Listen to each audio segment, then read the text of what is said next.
अपन ने कर दिया, उसके बाद अपन कल आकर के कोई बोले, पुलिस वाला आके खड़े हो कि भैया ये तो चोरी का मोबाइल था, या ये तो पड़ा हुआ मोबाइल था, या XYZ कुछ भी केस वाला मोबाइल था, आपने लॉक खोल दिया, उसके बाद पूरी रिस्पॉन्सिबिलिटी आपकी है। उसके बाद जो भी होगा समस्याएं आएंगी वो आपको झेलना है, ठीक है। तो कस्टमर का अपन मोबाइल भाई करें या ना करें, सबसे बड़ा सवाल है भाई। इतना रिस्क है तो अपन करें। तो भाई देखो मार्केट के अंदर काम सब लोग कर रहे हैं, ठीक है, ऐसा नहीं है, लेकिन वही बोले ना कि रोड में तो सब चल रहे हैं, गाड़ी चला रहे हैं, लेकिन एक्सीडेंट जिसका होता है उसी को पता चलता है कि भैया हम तो ठुक गए, ठीक है। वैसे ही सॉफ्टवेयर का काम, जब तक सब अच्छा हरा हरा दिख रहा है, आप पैसा भी लेते जा रहे हो, सब चीज़ें करते जा रहे हो, कोई दिक्कत नहीं। लेकिन किसी दिन कुछ ऐसी इलीगल फ़ोन या फिर ऐसा कोई चोरी का फ़ोन जो कि भाई सर्विलेंस में पड़ा था, उसका आपने काम निपटा दिया और पुलिस वाले आकर के आपके पास खड़े हो गए, तो आपको झेलना पड़ेगा, ठीक। तो ये चीज़ें हैं, तो इसके लिए आपको ध्यान क्या रखना है कि भाई जिस भी व्यक्ति का मोबाइल करो उससे एटलीस्ट मोबाइल फ़ोन का बिल लो, ठीक है। अब बिल के लिए अपन 100% श्योरिटी क्यों नहीं बोल रहे हैं भाई, मेरे को मोबाइल पड़ा रहेगा, ये मैंने चोरी किया, मैं इसके पास आया, भैया आपको थोड़ा सा सर्विस सेंटर में काम था, मेरे को नया मोबाइल है, माना सर्विस सेंटर में काम था, इसका बिल गुम गया है, आप अपनी दुकान का बना दो ना, 11 महीने हुए अभी मोबाइल नहीं हुए, आप 500 ले लेना, ठीक है। आपने तो बना दिया बिल, वही बिल आपके पास लेकर के आया, तो वो बिल क्या कह रहा है, फर्जी कह रहा है, तो आप नहीं पता कर सकते। दूसरी चीज़ हम बोलते हैं कि आप उससे आधार कार्ड ले लो या कोई आईडी ले लो उसकी, ठीक, तो वो भी क्या है, वो भी एडिट हो जाती है। तो श्योरिटी आप नहीं कह सकते कि सामने वाला जो चीज़ आपको एविडेंस दे रहा है वो सही है या गलत है, ठीक है। तो ये रिस्क आपका है, फिर भी आप उससे मिल लो, एक आधार कार्ड ले लो या कोई भी आईडी ले लो, उन दोनों को पंच करके रख लो, मोबाइल नंबर उसमें डाल लो, ज़्यादा है तो एक कैमरे से फ़ोटो खींच के रखते जाओ अपने लैपटॉप या डेस्कटॉप में, ये व्यक्ति इस डेट को आया था और ये काम कर आया है, कि कल कोई मान लो दिक्कत आती है तो सर हमने तो ये चीज़ें ली थी, हमें क्या पता ये फर्जी व्यक्ति है, ठीक है। तो इतनी चीज़ें आप अपने तरफ से कर सकते हो। अब दूसरी बात रही कि अपन को चीज़ें क्या क्या लगती है ना, क्योंकि अपन काम करने जा रहे हैं, तो जैसे अभी आपने हार्डवेयर की मशीन भी समझी कि ये चीज़ें लगेंगी, तो सॉफ्टवेयर में क्या चीज़ें लगेंगी, तो भाई सॉफ्टवेयर सबसे मेन जो आइटम है वो होगा आपके पास एक लैपटॉप या डेस्कटॉप होना चाहिए, ठीक है। नहीं है तो आपको खरीदना पड़ेगा। दूसरी चीज़ अपन को टूल की ज़रूरतें पड़ेगी, ठीक है, जिन टूल से अपन सॉफ्टवेयर का काम कर पाएंगे। अब यहाँ पर ना अपने हार्डवेयर जैसी लिमिटेड चीज़ें नहीं कि अपन ने एक असेंबली मशीन खरीदी 10,000 रुपये की बात कर रहा हूँ, यहाँ पर एक ही काम करने के 10 प्रकार के टूल्स आते हैं। आप 2-3 लाख रुपए भी लेकर के बैठ जाओगे तो आपके कभी टूल कंप्लीट नहीं होंगे, और उनका हर साल सब्सक्रिप्शन होता है, मतलब कि हर साल आपको उतना पैसा देना ही देना, ठीक है। तो अपन भाई अब क्या करें, अब तो अपन फंस गए ना अपने पास बजट है काम करने के लिए, तो अपन इस केस में क्या करते हैं, कुछ ऐसे टूलों पे काम सीख लेते हैं जो कि चलने वाले हैं, और उससे ये मान के चले अपन 60-70% अपने काम हो जाते हैं। नहीं होंगे तो अपन मार्केट के अंदर बैठेंगे या कहीं जहाँ पर भी बैठेंगे वहाँ पर हो सकता है हम इसी टूल से काम कर रहे हो, दूसरा व्यक्ति किसी अदर टूल से काम कर रहा हो, तो आपस में मिलजुल के सहयोग करके अपन काम कर सकते हैं, और आपका बजट अच्छा है तो आपकी इच्छा है भाई आप ले लो। तो चलो सबसे पहले अपन देख लेते हैं कि अपन को मान लो लैपटॉप या डेस्कटॉप लेना है तो क्या ले, अगर अपन नया खरीदने जा रहे हैं तो कोई दिक्कत नहीं है, पुराना भी है तो काम चल जाएगा अपना।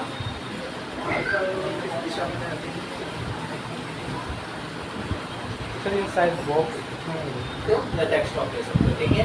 हम प्रेफर करेंगे लैपटॉप, क्यों, क्योंकि भाई जरूरी नहीं कि आप जिस इलाके में रह रहे हो वहाँ पर लाइट हमेशा रही, ठीक है। भाई मालूम चले अपन लोग जहाँ रह रहे हैं, ठीक है, गांव में रह रहे हैं या फिर ऐसे एरिया में रह रहे हैं, पता चला 2-3 घंटे के लिए लाइट ही गोल हो जा रही है, ठीक। तो ऐसी सिचुएशन में आप ले लो लैपटॉप। डेस्कटॉप भी लेना है तो आपको सेम ही कॉन्फ़िगरेशन ले सकते हो। नया लेने जा रहे हो तो आपके पास कम से कम आज अब तो रेट बहुत बढ़ गए हैं, तो कम से कम 35,000 रुपये से लेकर के आपको 40,000 रुपये के आसपास आपको एक अच्छा लैपटॉप, मतलब ऐसा कि थोड़े आगे तक आपके काम आए, मिल जाएगा। बाकी मिलने को तो नीचे भी मिल जाएंगे। अब ये मार्केट 2 भागों में बढ़ता है, एक तो नए वाले में बढ़ जाता है कि भैया हम नई मशीन ले लें, और एक आपका रिफर्बिश्ड जिसे ओल्ड मशीन कहते हैं उसमें बढ़ता है, ठीक है। तो अगर नई मशीन लेने जा रहे हो आज की डेट में तो आप ले लो भाई i3, एक स्टार्टिंग रेंज प्रोसेसर होता है, ठीक है, इसकी 12 या 13th जनरेशन या 14th जनरेशन, जो भी आपको लेनी है। 14th अभी मार्केट में चल रही है, ठीक है, रोल आउट हो रही है, बहुत कम है लेकिन आने लगी है, ठीक है। तो आप इनमें से कोई भी ले सकते हो अपने बजट के अकॉर्डिंग, ठीक है। इसके साथ रैम की बात करें अगर अपन, तो आप 8 GB रैम ले लो, सफिशिएंट है, ठीक है। इससे आगे आपका कुछ काम है कि आपको कुछ अलग काम करना है लैपटॉप से, तो आप ज़्यादा बढ़वा सकते हैं, ठीक है। हार्ड डिस्क की बात करें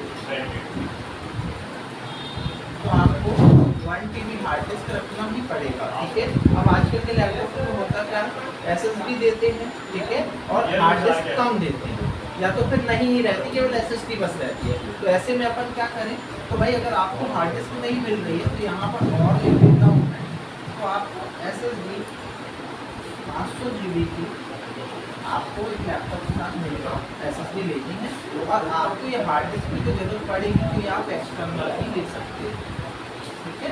बाहर से लग सकती है, बाहर से लग सकते हैं, एक्सटर्नल ले लो, प्लग इन कर सकते हो, ठीक है। तो ये आपको SSD की जरूरत पड़ेगी, ठीक, और हार्ड डिस्क की। अब SSD और हार्ड डिस्क अपन को क्यों चाहिए, SSD तो आपकी स्टोरेज होगी, क्योंकि कल आगे चल करके अपन को ना इसमें बहुत सारी फाइलें रखनी पड़ेगी, ठीक है, सॉफ्टवेयर की फाइलें, तो वो आपकी इतनी ज़्यादा हो जाती है कि 1 TB बहुत कम पड़ती है, लेकिन आप मैक्सिमम फाइल इसमें चलने वाले मॉडल की रख सकते हो, इसलिए हम 1 TB की आपको सजेस्ट करते हैं, ठीक है। बाकी आपकी इच्छा, आपको कितनी रखनी है, आपका कैसा काम आ रहा है, नहीं भी रखनी आपके पास है भाई कि हम हमेशा डिलीट कर देंगे, जब कस्टमर आएगा कर लेंगे भाई डाउनलोड, तो आपकी इच्छा है, ठीक है। ये चीज़ें होगी आपके लैपटॉप की बात। अब अगर आप इसी में अगर ओल्ड में जा रहे हो, बाई चांस आप ओल्ड खरीदना चाह रहे हो कि भाई मेरा बजट नहीं है, कहते 40,000 का, मेरे को 15, 16 या 20 के अंदर चाहिए, तो यहाँ पर भी आप ले सकते हो। तो यहाँ पर तो आपको i5 की आप 8th जनरेशन के ऊपर भी लेना, जो भी आपके बजट में मिल जाए, ठीक है। रैम यहाँ पर भी सेम रहेगी, 4 GB 8 GB जैसा भी मिल जाए आपको, 8 GB प्रेफर करेंगे, और बाकी सब सेम रहेगा, तो जैसे मेरे पास 8 जनरेशन और 4 GB रैम वाला है, चल जाएगा ना। अब हमारे इसमें चल जाता है, तो करीब 12 साल पुराना लैपटॉप है, तो 8 जनरेशन की बात कर रहे हो, ठीक है। तो ये आपका कॉन्फ़िगरेशन रहेगा किसका, लैपटॉप या डेस्कटॉप का, ठीक है। जो भी आपको सुटेबल लगे वो आप ले सकते हो, और अगर ऑलरेडी एग्जिस्टिंग है तो कोई दिक्कत नहीं है, ठीक है, वो भी आपका चल जाएगा।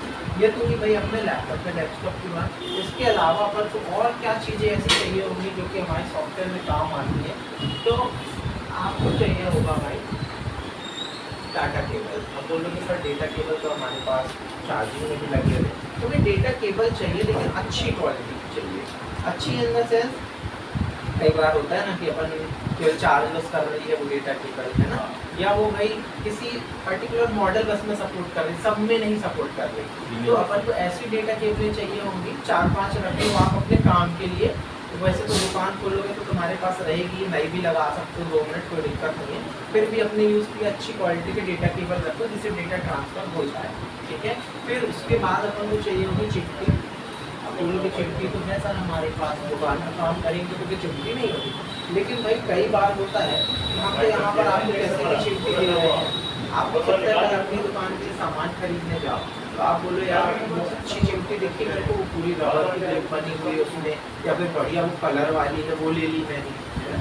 तो उसमें क्या होता है, कई चिमटियों में ऐसा होता है, आप मल्टीमीटर में चेक करना कि पेंट वाली चिमटी रहती है ना, यहाँ और यहाँ इन दोनों के बीच में कनेक्टिविटी नहीं रहती, बीच में पेंट क्लियर रहती है या रबर की कोटिंग रहती है ना। तो अपन को जनरल वे पे क्या होता है, कई बार कुछ पॉइंटों से शॉर्ट कराना होता है, तो शॉर्टिंग नहीं हो पाती, इसके कारण अपन को क्या जरूरत होगी भाई, एक अच्छी क्वालिटी की चिमटी की जरूरत होगी, ठीक है, चिमटी, हाँ मेटल वाली, ठीक है, कनेक्टिविटी जिसमें बन जाए, ठीक, चिमटी लगेगी।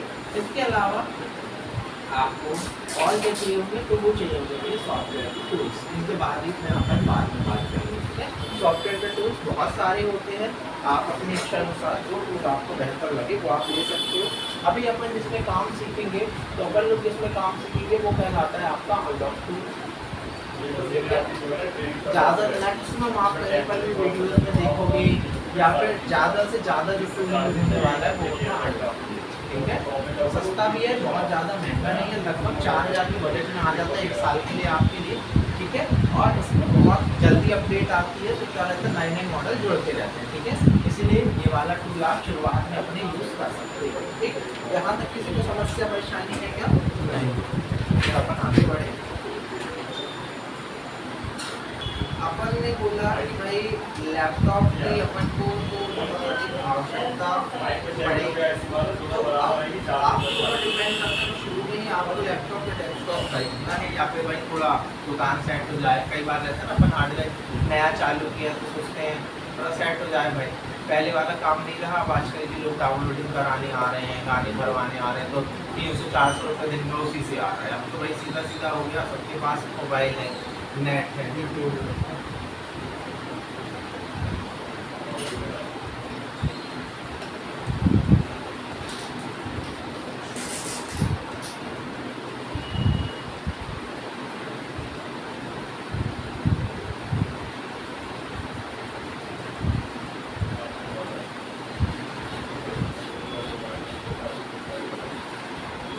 कि अपन को अपने लैपटॉप या डेस्कटॉप के अंदर एंटीवायरस नहीं रखना है।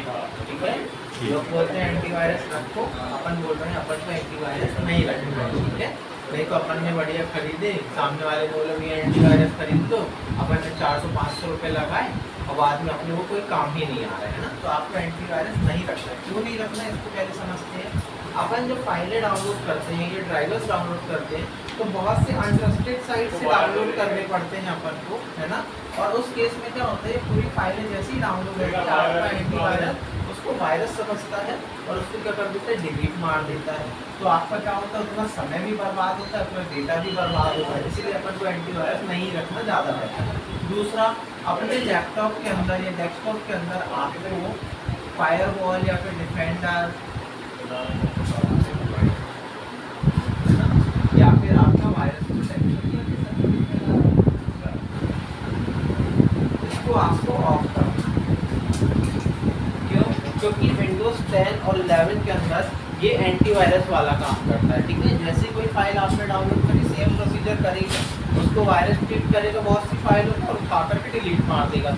दूसरा, अगर ये चालू है तो कई बार आपने रात को इंस्टॉल किया, जैसे सिस्टम शट डाउन किया, चालू किया, ये चालू हुआ, भाई साहब ने उस फाइल को पूरा उड़ा दिया। ठीक है, तो आपको बार बार ये प्रोसीजर करनी है। इसको तो आप परमानेंट नहीं क्लोज कर सकते हो, ये तो ऑटोमेटिक चालू हो जाता है। ठीक है, लेकिन आप एंटीवायरस को मत रखो तो ज़्यादा बेहतर। ठीक है, आप इसको कैसे करेंगे भाई फायरवॉल या फिर इसको बंद कैसे करेंगे, तो आपको सिंपली देखो स्टेप क्या है, कुछ नहीं, आपको यहाँ पर आना है और आपकी स्टार्ट वाली मेन्यू के पास आपको यहाँ पर बस टाइप करना है वायरस। ठीक है, जैसे ही आप वायरस टाइप करोगे यहाँ पर देख सकते हो वायरस एंड थ्रेट प्रोटेक्शन लिख करके आ रहा है। ठीक है, इस पर आपको क्लिक करना है और ये क्लिक करने के साथ आपको यहाँ पर क्या मिलेगा, नीचे की तरफ आओगे तो virus and threat protection setting वाला ऑप्शन दिखेगा। ठीक, यहाँ पर आपको जाना है मैनेज सेटिंग के अंदर और मैनेज सेटिंग के अंदर के जाते ही साथ आपके रियल टाइम की प्रोटेक्शन दिख रहा है, इसको कर देना है। ठीक है, ये हो गया आपका पहला काम। अब जैसे ही आपका विंडोज शटडाउन होगा और आप दोबारा चालू करोगे तो ऑटोमेटिक चालू हो जाएगा। ठीक है, ये आपको बार बार करना पड़ेगा। तो इसीलिए अभी तो ये जब तक अब लैपटॉप ऑन रहेगा ये बंद रहेगा। ठीक है, तो ये पहला काम आपको सबसे पहले करना है टूल चलाने से पहले। हाँ, मतलब कोई भी सॉफ्टवेयर का काम जैसे ड्राइवर वगैरह डाउनलोड कर रहे हो या फाइल डाउनलोड कर रहे हैं तो ये चीज़ बंद कर दो। क्यों?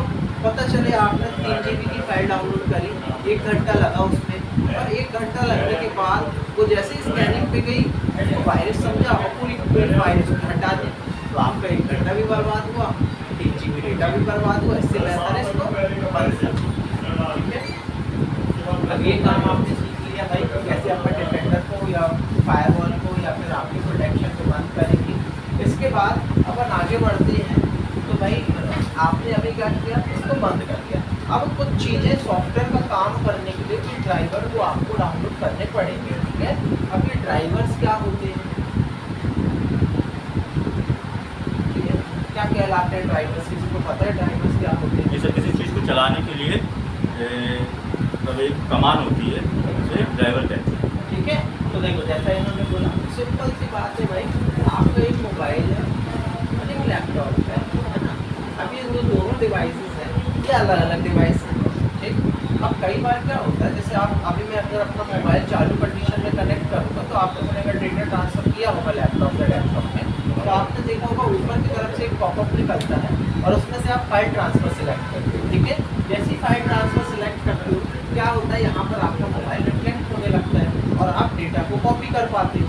लेकिन हमारे पास अब जो फ़ोन आएगा वो किसी ऐसी कंडीशन में आएगा जिसके अंदर मान लो आपका पैटर्न लगा है या पासवर्ड डाला हुआ है या फिर ये सॉफ्टवेयर से डेड कंडीशन में आ रहा है ना, ऐसी कंडीशन में आएगी तो अब तो ये पॉपअप वाली कहानी ही खत्म हो गई भाई साहब। तो अब इसको कैसे कनेक्ट कराएं, इसी चीज़ के लिए हमें क्या जरूरत पड़ती है, ड्राइवर्स की जरूरत पड़ती है। ठीक है, तो ड्राइवर्स क्या करेंगे, आपके इस हार्डवेयर को आपके दूसरे हार्डवेयर से कम्युनिकेट कराने में मदद करेंगे। ठीक है, ये काम होता है ड्राइवर्स का। अब हमें कौन कौन से ड्राइवर्स लगेंगे, तो देखो जितने भी टाइप के आपने प्रोसेसर पढ़े हैं वो सारे प्रोसेसर के आपको ड्राइवर इंस्टॉल करने पड़ेंगे। जैसे आपने पढ़े होगा Qualcomm, ठीक है, तो आपकी जरूरत होगी Qualcomm के USB ड्राइवर की। आपने पढ़ा होगा MediaTek, ठीक है, तो आपको MediaTek की USB ड्राइवर की जरूरत पड़ेगी। आपने पढ़ा होगा Spectrum, तो आपको Spectrum के USB ड्राइवर की जरूरत पड़ेगी। ठीक है, अब सैमसंग के कुछ फ़ोनों में एक्सिनोस वाला प्रोसेसर लगा रहता है तो आपको कुछ सैमसंग की ड्राइवर इंस्टॉल करने पड़ेंगी। ठीक है, सेम ऐसा ही आपके LG के कुछ फ़ोनों के साथ होता है, उसमें कुछ अलग ड्राइवर रहते हैं। ठीक है, कुछ आपके हवावी के अलग रहते हैं। ठीक है, जैसे आपको मल्टीपल ड्राइवर्स क्या करने पड़ेंगे, इंस्टॉल करने पड़ेंगे। ठीक है, अब इसके इंस्टॉल करने का या इसको सर्च करने का दो तरीका है। पहला तो तरीका सिंपल, आप जाओ गूगल पे,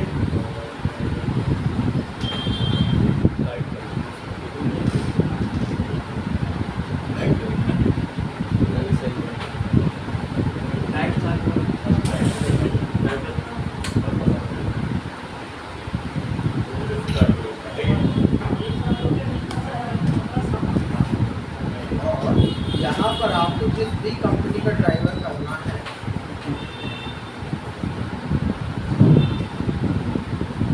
उसको लिखो। जैसे मुझे Qualcomm का by chance USB driver install करना है तो मैं Qualcomm USB ड्राइवर लिखूँगा और किसी भी XYZ वेबसाइट कहीं पर भी मैं आऊँगा, ऊपर नीचे जहाँ से आपकी इच्छा है वहाँ पर आप पहुँच जाओ और उस पर क्लिक करो। अब क्लिक करने के बाद आप देखोगे तो आपको यहाँ पर इसकी फाइल मिल जाएगी। नीचे की तरफ आप आओगे तो डाउनलोड वाली लिंक आपको यहाँ पर मिलेगी, स्टार्ट नाउ लिखा है, इस पर क्लिक करके आप इसको डाउनलोड कर लोगे। दूसरा तरीका है कि भाई हम ऐसी किसी जगह पे चले जाएं जहाँ पर हमको सारे ड्राइवर एक साथ मिल जाएं, तो जो काम करते हैं अपन पढ़ रहे हैं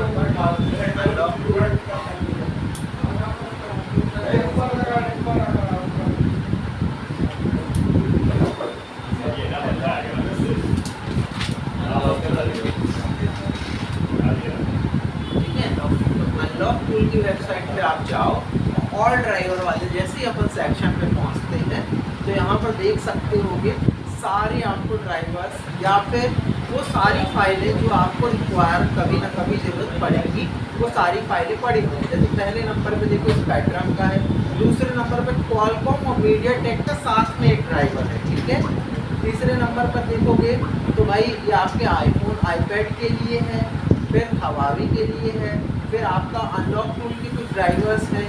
नीचे ऐसे ही जाते जाओगे तो Qualcomm का फिर एक सेपरेट ड्राइवर है, तो दिक्कत आए तो उसको फिक्स करने के लिए एप्पल के USB नोकिया है ना। तो तमाम ऐसे अगर आप देखोगे तो 19 ड्राइवर आपको यहाँ पर दिखाई दे रहे होंगे। ठीक है, ये 19 के 19 चीज़ें आपको डाउनलोड कर लेनी है। ठीक है, 1 बाय 1 सिंपली अपन को कुछ नहीं करना है, यहाँ पर बस जाना है, डाउनलोड लिंक मिलेगी, डाउनलोड लिंक पर क्लिक करना है। क्लिक करते ही साथ आपको ये फाइल पूरी तरह से डाउनलोड होनी शुरू हो जाएगी।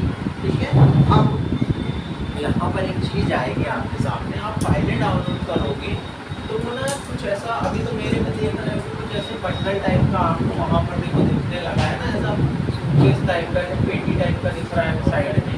ठीक है, लेकिन जरूरी नहीं कि आप जब ये फाइल डाउनलोड करो तो आपके में भी ऐसा दिखे, आपके में हो सकता है एक अननोन फाइल में दिखे। तो इसको खोलने के लिए हमारे पास विनजिप या फिर विनरार बेटर है ना, जो भी आपको यूज़ करना, दोनों ही फ्री हैं। विनजिप या विनरार आपके पास होना चाहिए, ठीक है। ये दोनों में से कोई एक आप डाउनलोड कर लेना, दोनों ही फ्री है और आप इसको यूज़ कर सकते हो, ठीक है। सॉफ्टवेयर को यूज़, मान लो अपन विनरार को देखते हैं कैसे डाउनलोड करें। तो सिंपली आप यहाँ पर आ जाओ, यहाँ पर लिखो विनरार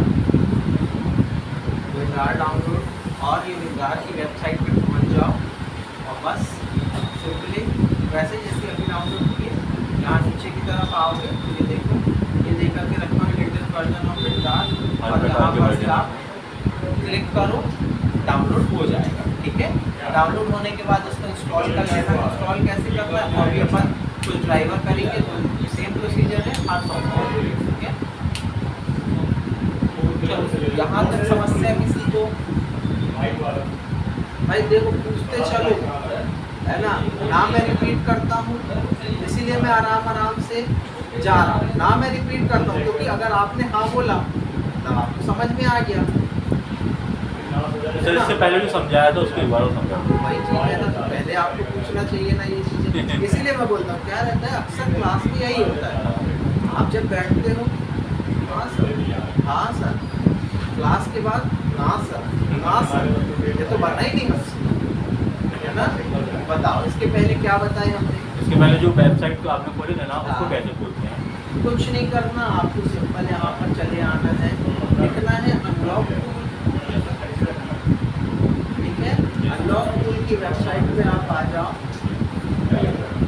ये जैसे ही आप ये है इसका होम वाले पेज पे बनाते हैं, ये आपका होम पेज खुल गया।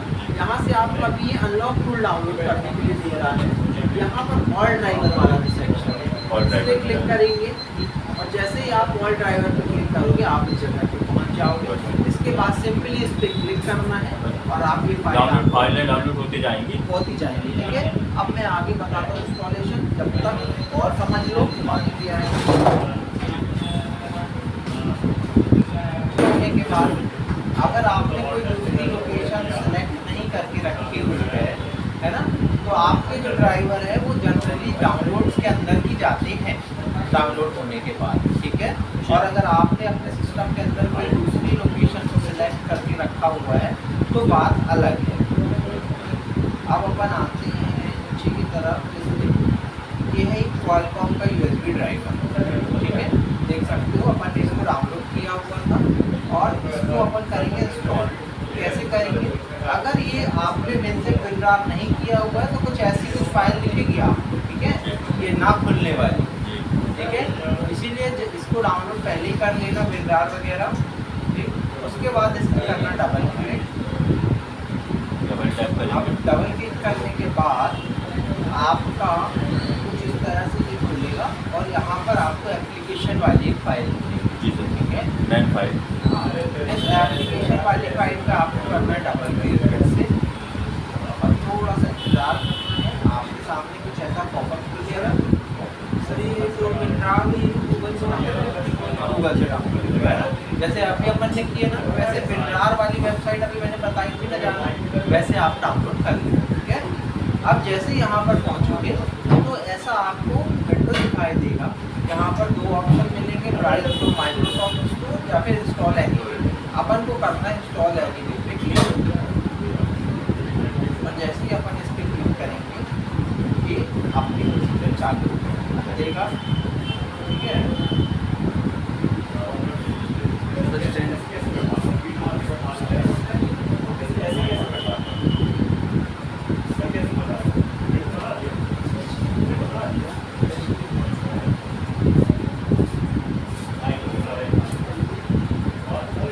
फाइलें हैवी रहती हैं, फाइल देखो जो ड्राइवर्स है वो बहुत नहीं है, लेकिन जब आप सॉफ्टवेयर की फाइल डाउनलोड करो मेन फाइल 6 GB 8 GB की एक फाइल, ठीक। अब देखो ये खुलेगा, कुछ नहीं करना है, इसको नेक्स्ट करना है, नेक्स्ट करना है। यहाँ पर आपसे पूछेगा भैया आप इसकी लाइसेंस को एक्सेप्ट कर लो, उसके बाद नेक्स्ट करना है और यहाँ पर आपको इंस्टॉल में क्लिक कर देना बस। इतनी सी प्रोसीजर है ड्राइवर को इंस्टॉल करने की। सर इसमें जो लाइसेंस रहता है परचेसिंग रहता है सर? नहीं, ये सारे ड्राइवर फ्री है।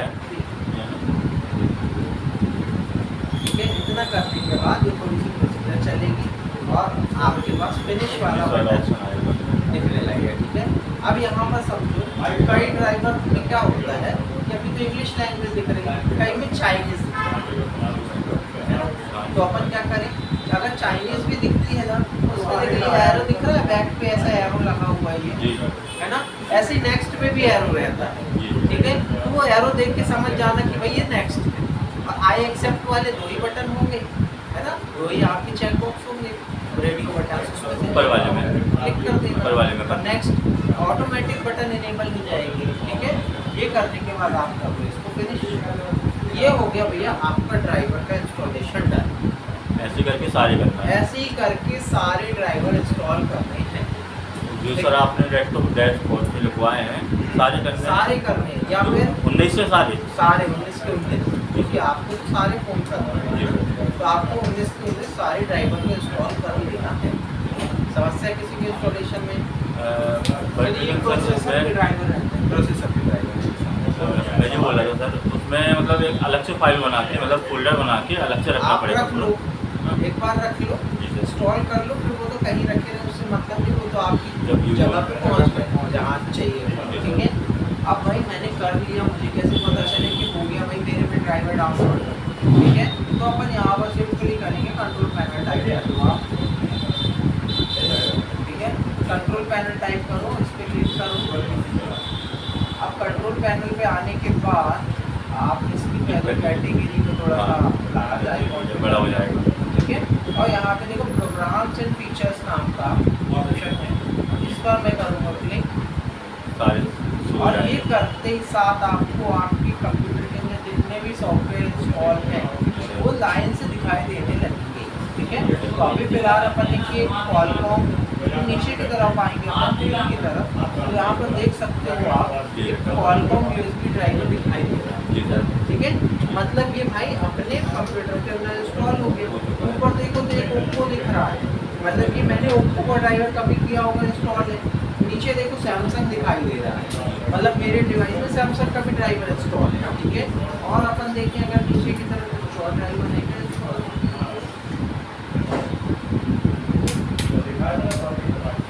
सर जैसे आपने ओप्पो का किया है उसमें चाइनीज़ लैंग्वेज है। जब अपन इसको यूज़ करेंगे तो उसमें चाइनीज़ लैंग्वेज ही है। अब ड्राइवर आपको यूज़ नहीं करना, सबसे पहली बात। हाँ।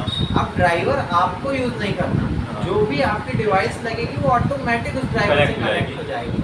ड्राइवर को आपको अब कोई नहीं, ये तो दिखा इसलिए रहा हूँ कि आप फर्स्ट टाइम है तो आप देख लो, वहाँ से अपन देखेंगे। मान लो कुछ गलती हो गई, अपन से सही ड्राइवर नहीं इंस्टॉल हुआ, है ना, कि गलत वर्जन हो गया, ये डिवाइस नहीं कनेक्ट हो रही, तो यहीं पर आपका अनइंस्टॉल का ऑप्शन आएगा। आप इस पर राइट क्लिक करोगे, यहाँ पर आपको दिखेगा अनइंस्टॉल, इस पर क्लिक करना, वैसे ही नेक्स्ट करोगे, ये आपके पीसी से हट जाएगा। हट गया। उसके बाद आप जाओ फिर से वेबसाइट पे, चाहो तो अनलॉक टूल पे चले जाओ, आपको लगे यार वहाँ वाले से मेरा काम नहीं होगा, गूगल पे सर्च करो, वही चीज़ वहाँ से डाउनलोड करो और इंस्टॉल करो। आप देखो डिवाइस को कनेक्ट करके, अगर डिवाइस कनेक्ट हो गई तो आपका काम हो गया।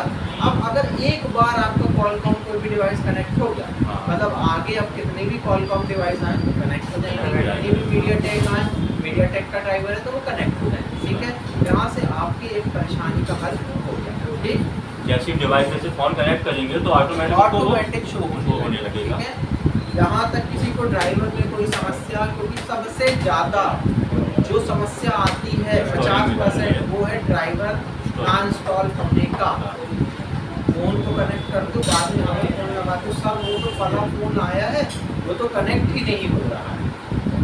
कैसे कनेक्ट होगा भैया, आपने ड्राइवर नहीं किया, है ना, आप बैठते हो सर वो फ़ोन लगा रहे हैं वो तो यहाँ कनेक्ट डिसकनेक्ट हो रहा, मालूम चले आप लोकल डेटा केबल लेके बैठे हो, है ना, सर कनेक्ट डिसकनेक्ट हो रहा, मानो चला आपका कोड डिसकनेक्ट हो रहा है यहाँ से, सर कनेक्ट नहीं हो रहा फ़ोन, मालूम चला चार्जिंग कनेक्टर का डेटा प्लस और माइनस वाले पॉइंट गए हुए, चार्ज बस हो रहा है वो तो, है ना, डेटा वाली लाइन नहीं चल रही उसकी। ये सारी समस्याएं आती है सॉफ्टवेयर के साथ। ये पहले इनको डायग्नोस करना है, चेक करना है पहले। मतलब ड्राइवर सही होना चाहिए, ड्राइवर भी सही होना चाहिए, डिवाइस भी सही होना चाहिए, दोनों चीज़ें। कई बार होता है कि भाई आपका उसके सॉफ्टवेयर के लेवल पे नहीं, हार्डवेयर के लेवल पे काम है, दिखता है कि सॉफ्टवेयर का काम है लेकिन लगता हार्डवेयर है ना। अभी अपन जब समस्याएं समझेंगे ना तो उसमें मैं बताऊंगा कि दोनों समस्याएं हो सकती हैं। ठीक, इतनी बात समझ में अपन ने कर लिया भाई यहाँ पे ड्राइवर का इंस्टॉलेशन। अब अपन आगे बढ़ते हैं, तो ड्राइवर इंस्टॉल कर लिए अपन ने। भाई अभी भी समझ लो कि कोई समस्या तो नहीं है ड्राइवर इंस्टॉलेशन में। एक बार और सर जो आपने बताया रियल टाइम डिटेक्शन